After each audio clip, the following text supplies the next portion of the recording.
Я тебя разбудила. Прости, девочка. Ну, ты храпишь, как паровоз.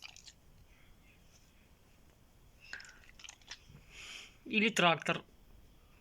Мальта, ты трактор. Мальта.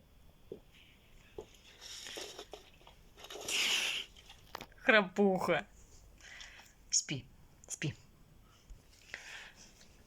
Спокойной ночи, девочка.